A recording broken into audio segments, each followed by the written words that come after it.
You went no contact. They went no contact. And now the silence is so loud, it's actually deafening. But here's what nobody tells you. That silence, it isn't doing the same thing to both of you. Not even close. Because while you're sitting there, checking your phone every 4 minutes, wondering if they miss you, wondering if they're hurting, wondering if they even care, they are wired, literally wired differently to experience that same silence in a completely opposite way. And once you understand what's actually happening inside an avoidance nervous system during no contact, you will never read this situation the same way again. Stay with me, because this isn't a "they don't love you" conversation. This is a "here's what love actually looks like" inside an avoidant brain conversation. And it's going to change everything. Comment the word silence if you've ever sat in no contact wondering if they feel anything. I read every single one. Let's talk. Let's start at the beginning. Because to understand what happens when both of you go no contact, you first have to understand what silence means to an avoidant. And I promise you it does not mean what you think it means. Not at all. Here's something most people get completely wrong about avoidance. They assume that because an avoidant pulls away, because they go quiet, because they create distance, they must not feel things as deeply. They must not be attached. They must be unbothered. Wrong. Profoundly wrong. Avoidants feel things deeply. Sometimes devastatingly deeply. The difference is they are terrified of those feelings. And so the nervous system, which learned long ago that closeness equals danger, does something extraordinary. It shuts the feelings down before they can be felt, before they can be processed, before they can make the person vulnerable. It's not a choice. It's a survival strategy that was built in childhood, and it has been running on autopilot ever since. So when both of you go no contact, you are not experiencing the same event. You are experiencing two completely different psychological realities. Let me walk you through exactly what those look like, and I'm going to start with you. What happens inside you during mutual no contact? The moment the silence sets in, your nervous system, if you're anxiously attached or even securely attached, starts sounding the alarm. The alarm isn't dramatic at first. It's subtle. It's a low hum, a background noise that says, asterisk something is wrong. Connection is broken. Fix it. That hum gets louder. You start checking your phone. Not obsessively, just often. You replay the last conversation. Was it something you said? Was it something you didn't say? You analyze the tone of their last message. Was that warmth? Was that coldness? You go back even further. The last week, the last month, searching for the moment it shifted. This is called hypervigilance, and it is not weakness. It is your nervous system doing exactly what it was designed to do. It is scanning for threat. It is scanning for disconnection. Because for most of us, whether we had anxious attachment modeled for us in childhood, or whether this specific relationship has conditioned us to be anxious, the loss of connection feels dangerous. Not metaphorically dangerous, physiologically dangerous. Your cortisol rises, your sleep suffers, your appetite changes. You find yourself staring at nothing, and then the obsessive thinking kicks in, not because you're weak, not because you're too much, but because your brain is trying to problem solve its way out of pain. The brain hates uncertainty. And no contact from an avoidant is the purest form of uncertainty you will ever experience. Because they haven't said it's over. They haven't said they're fine. They haven't said anything. And your brain fills that void with every possible interpretation. Most of them dark. Most of them self-blaming. Most of them are wrong. Now, let's go to the other side of this silence. Let's go inside the avoidant. And this is where it gets fascinating and painful and complicated. What happens inside the avoidant during mutual no contact? Day 1. The avoidant feels something you would never expect. Relief. Not cruelty. Not indifference. Relief. Because the pressure is gone. The emotional weight of the relationship, the vulnerability, the exposure, the expectation to show up emotionally, that weight has been lifted. And the nervous system exhales. This is not them celebrating. This is not them thinking, finally, I'm free. This is their nervous system doing exactly what it was trained to do, returning to a state of perceived safety. And to an avoidant, distance feels like safety, not happiness, not fulfillment, not connection. Safety. There's a crucial difference. Because what feels safe and what is actually good for you are not the same thing. And the avoidance nervous system cannot always tell the difference. But here's where it gets interesting, because relief doesn't last forever. It usually lasts somewhere between 3 days and 3 weeks, depending on the depth of the attachment, depending on the length of the relationship, depending on how activated, how emotionally flooded they were at the time of the no contact. But it fades. And when it fades, something unexpected creeps in. It doesn't announce itself loudly. It doesn't arrive with the clarity of "I miss them." It starts as restlessness and unease, a vague sense that something is off. The avoidant might not even connect it to you at first. They might think they're tired, or stressed about work, or just in a mood. But the truth, the connection, the attachment that they spent years learning to suppress, it starts to surface, quietly, like something rising from very still water. And here is the painful part. The avoidant doesn't know what to do with this feeling. They have no practice language for "I miss someone." They have no trained response for "I want to reconnect." Because every time they've ever felt this as a child, every time they reached for someone who was supposed to be there, they were either rejected, dismissed, ignored, or overwhelmed. And so they learned, don't reach. Reaching hurts. Needing people is dangerous. And that lesson, that early, devastating lesson, is still running inside them, even as adults. Even when they are fully capable intellectually of understanding that reaching out is safe, the body doesn't know that yet. The nervous system hasn't caught up. So what do they do with this rising feeling? They suppress it. They find a way to deactivate. They get busy. They go to the gym. They throw themselves into work. They start a new project. They hang out with friends, but keep things surface level. They do anything that creates stimulation without vulnerability. Because stimulation without vulnerability is the avoidance comfort zone. It lets them feel alive without feeling exposed, and they are masters at it. They have been practicing since childhood. But here's the thing about suppression. It is not the same as resolution. You can suppress a feeling. You can push it down. You can distract yourself from it. You can become so good at ignoring it that you start to believe it isn't there. But it is there, compressed, waiting. And suppressed feelings don't disappear. They accumulate. They find other exits: irritability, isolation, a vague dissatisfaction with everything, a flatness, a sense that nothing quite satisfies anymore. The avoidant won't always name this as longing for you, but that is often what it is. Now, let's talk about something that almost nobody discusses, the fantasy, because avoidants, despite their reputation for coldness, are some of the most powerful fantasizers you will ever encounter. When they are in connection with you, the closeness feels threatening. The intimacy feels suffocating. The vulnerability feels dangerous. But when you are gone, when there is distance, when you are no longer a real, present, emotionally demanding human being, you become safe to think about. You become idealized. They remember the version of you that felt good, the laughs, the warmth, the moments where everything was light and easy. They don't think about the conflict. They don't think about the moments they shut down. They don't think about the ways they contributed to the distance. They think about you, the softened, gilded, emotionally unthreatening version of you. And that version of you is irresistible because that version costs them nothing. That version doesn't need anything. That version doesn't ask them to be emotionally present. That version just exists beautifully in their mind, where they have complete control. This is one of the cruelest paradoxes of avoidant attachment. They could not fully embrace you when you were there, but they can adore you once you are gone. Not because they are manipulative, not because they are playing games, but because the distance removes the threat. And without the threat, they can actually feel the love, or whatever version of love their nervous system will allow. So what is actually happening emotionally, psychologically during this mutual no contact period? Let me give you a framework, because I think it helps to see this clearly. The avoidance cycle during no contact phase 1, relief.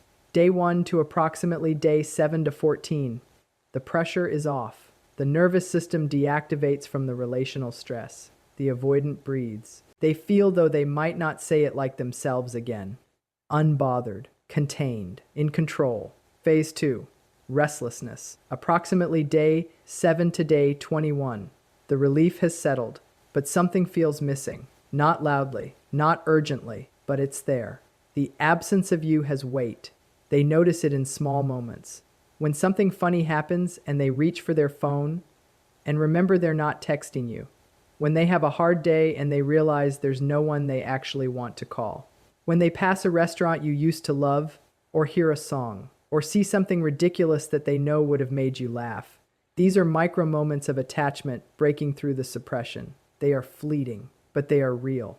Phase 3. The internal debate, approximately day 14 to day 30 or beyond.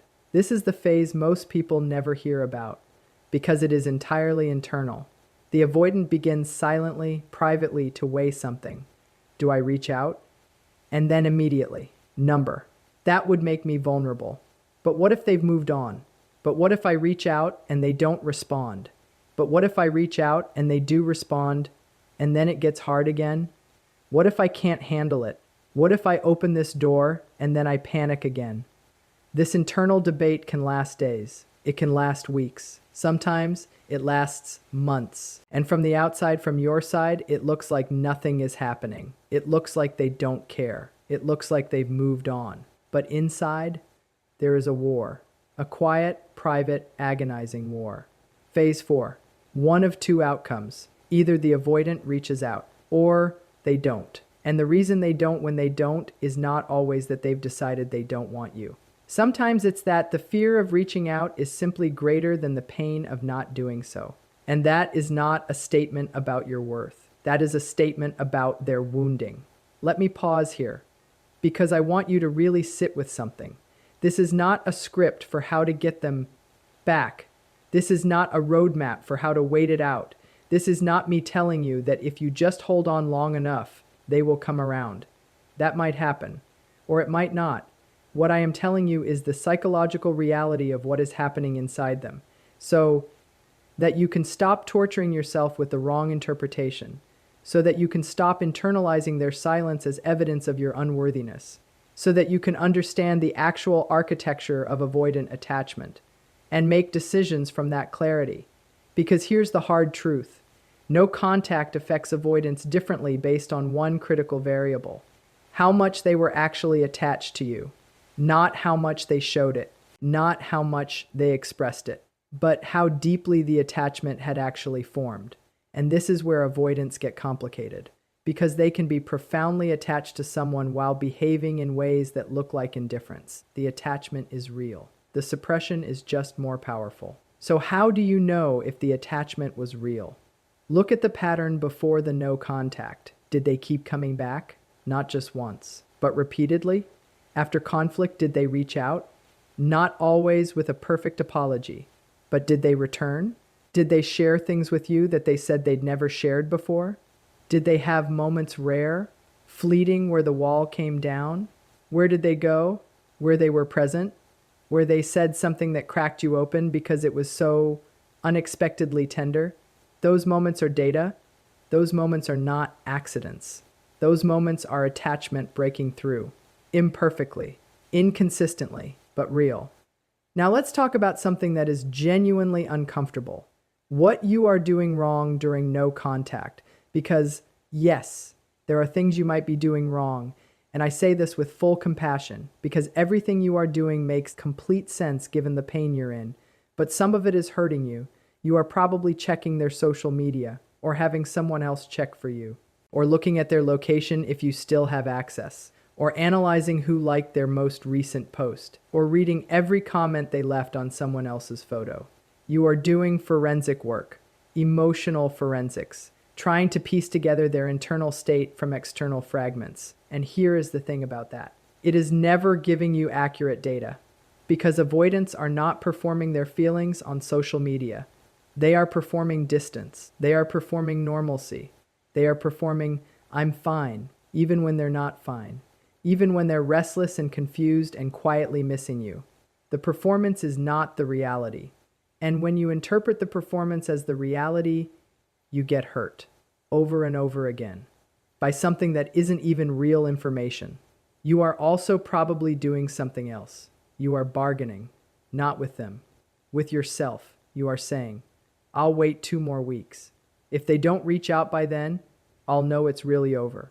And then 2 weeks passes and they don't reach out. And you say, okay, 2 more weeks. Maybe they just need more time. And you are tethering yourself to a moving goalpost. And every time you move it, you give yourself permission to not heal, to not grieve, to not make a decision about your own life. Because here is the thing about no contact. It only serves a purpose if it's for you, not if it's a strategy, not if it's a tactic to make them miss you, not if it's a waiting room. True, no contact, the kind that is actually healing, is a commitment to redirect your attention back to yourself, to use the silence as space for your own healing, to fill the space that the relationship occupied with something that genuinely nourishes you. That is hard. It is probably the hardest thing you will do, because the pull back to them is magnetic. And the pull is especially powerful because the relationship was inconsistent. And here's why that matters. Why intermittent reinforcement makes this so much harder. If an avoidant was consistently cold, if they never let you in, never showed warmth, never had moments of connection, leaving would still hurt. But you would have a cleaner break. You would be grieving a loss, yes, but not a loss mixed with hope. Not a loss tangled up in, but sometimes it was so good. But avoidant relationships are almost never consistently cold. They are hot and cold, present and gone, tender and shut down, open and armored. And the brain, your brain, my brain, every human brain, is wired to be more powerfully attached to inconsistent reward than consistent reward. This is not a flaw in you. This is basic neuroscience. Variable reinforcement is the most powerful behavioral conditioning that exists. It's why slot machines are addictive. It's why the avoidant relationship feels addictive, because you never knew when the warmth was coming. And that uncertainty made the warmth, when it arrived, feel extraordinary. And your brain is chasing that, even now, even in the silence. Your nervous system is still waiting for the slot machine to pay out. Understanding this doesn't make the craving disappear, but understanding this can help you stop pathologizing yourself for having the craving. You are not weak. You are not desperate. You are not too much. You are a human being with a brain that was powerfully conditioned by an inconsistent attachment figure. And your brain is doing exactly what it was trained to do. Now you have to begin the work of retraining it. Let's talk about something else. What happens when the avoidant does reach out? Asterisk, asterisk, because sometimes they do. Not always, but sometimes. And when they do pay very close attention to this, it often happens in one of a few predictable ways. The first way, the soft reach, a meme, a news article, a song, something with no emotional content on the surface, but with a thin thread of "I was thinking of you" running underneath. This is the avoidant testing the water. They are not ready to be vulnerable. They are not ready to say, "I miss you," but they are reaching. And the reach is disguised as something neutral, because neutral is safe. Neutral can be retracted. Neutral can be explained away if you don't respond warmly. The second way, the direct but minimal reach. Hey, how are you? Hope you're well. Not a question sometimes, just a statement, thrown out into the void. This sounds dismissive. It can feel dismissive. But to the avoidant, this is an enormous act of vulnerability. Reaching out at all after silence, after conflict, after disconnection costs them something. It costs them control. It costs them the safety of distance. It exposes them to the possibility of rejection. And they are doing it anyway, with these small, seemingly meaningless words. The third way, the emotional flood. This one is less common, but it happens. Usually when the no contact has gone on long enough that the suppression finally breaks. When the weight of the unexpressed feeling becomes greater than the fear of expressing it. And the avoidant reaches out not with a meme, but with something raw. I've been thinking about you. I'm sorry. I don't know what happened, but I miss you. This is rare, and it is disorienting. Because you have spent weeks, maybe months, interpreting their silence as indifference. And then, suddenly, the silence breaks into something that sounds like everything you needed to hear, and you don't know what to do with it. Here is what you need to know about all three of these reach outs. They do not automatically mean the avoidant has done the work. They do not automatically mean the patterns will change. They do not automatically mean this time will be different. A reach out from an avoidant is a data point, not a conclusion. It tells you that the attachment is there. It tells you that the silence was not indifference. It tells you they are thinking of you. But it does not tell you whether they are capable of showing up differently, whether they have the self-awareness to understand their own patterns, whether they are willing to do anything to actually change, that you have to watch over time, slowly, with both feet on the ground, and your eyes completely open. Because here is one of the most important things I want you to hear. An avoidant reaching out is not the same as an avoidant healing. Let me say that again. An avoidant reaching out is not the same as an avoidant healing. Reaching out can come from loneliness. It can come from anxiety about losing you permanently. It can come from habit. It can come from genuine longing. It can come from a mix of all of these. But longing alone does not create the capacity for intimacy. Pain alone does not create the willingness to change. Missing someone alone does not build the emotional skills to be present with them. Those things require awareness. They require effort. They require, in many cases, professional support. And most avoidants are reaching out without having done any of that work, not because they're bad people, but because they are still operating from the same nervous system that created the problem. And without changing the nervous system, without addressing the core wound, the same patterns will repeat, even if both people desperately want it to be different. So where does this leave you? What do you do with all of this? First, stop making their silence mean something about your worth. Their nervous system is designed to deactivate under emotional pressure. Their withdrawal is a symptom of their wounding, not a verdict on your value, not evidence that you are too much, not proof that you are not lovable. Their silence is about their survival strategy, not about you. Second, get serious about your own attachment patterns, because here is the uncomfortable part. People with secure attachment don't usually end up in long, painful cycles with avoidance, not because they're better people, but because their nervous system sends a different set of signals. It says, this pattern is uncomfortable. I want something different, and they listen to it earlier. If you have been in this cycle, this push-pull, hot-cold, there-and-gone cycle for months or years, that is worth looking at. What in your own attachment history makes this pattern feel familiar? What in your own nervous system is drawn to the inconsistency? What are you getting even from the pain that feels like something you've always known? These are not comfortable questions, but they are the questions that actually lead to change. Third, decide what you actually want. Not what you want if they change. Not what you want if the relationship becomes what it occasionally promised to be, but what you want right now. With this person, as they actually are, not as they could be.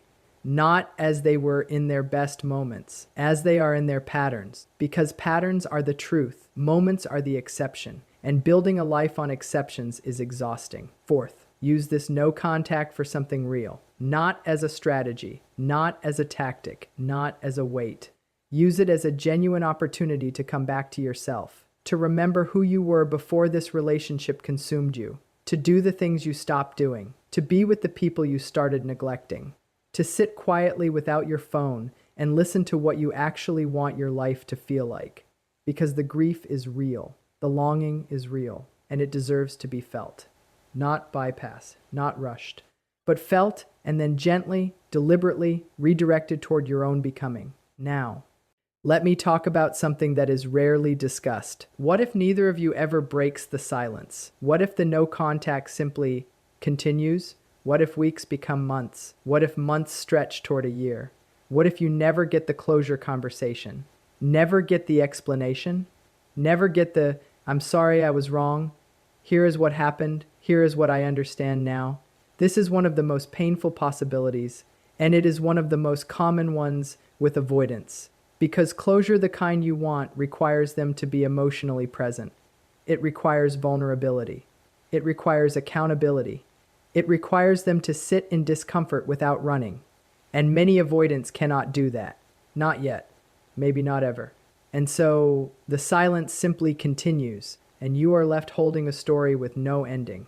A wound with no explanation. A love with no conclusion. Let me tell you something about that. Closure is not something another person gives you. Closure is something you construct out of the evidence you have, out of what you know about yourself, out of what you understand about attachment, out of the grief you allow yourself to fully feel. You do not need their words to close the chapter.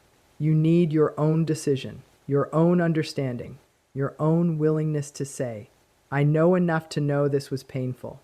I know enough to know it wasn't all my fault. I know enough to know that love, real, sustainable love, should not feel like this most of the time. That is closure, imperfect, unilateral, but real. Let me talk about one more thing, because this comes up constantly. But what if they're a good person who just has avoidant attachment? Should I give up on them? This is such an important question, and it deserves a real answer. Avoidant attachment does not make someone a bad person. Avoidant attachment does not mean someone is incapable of love.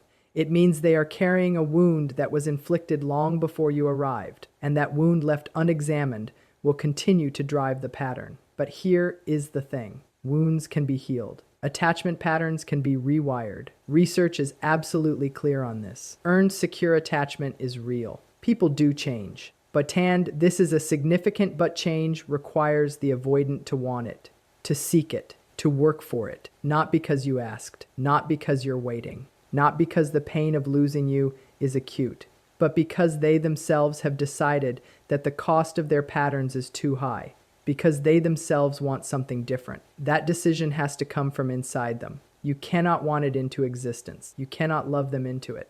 You cannot wait long enough for it. They have to choose it. And if they are not choosing it, then the question is not, should I give up on them? The question is, what am I giving up of myself by staying? And I want to be careful here, because I am not telling you that avoidants are hopeless. I am not telling you that all avoidant relationships are doomed.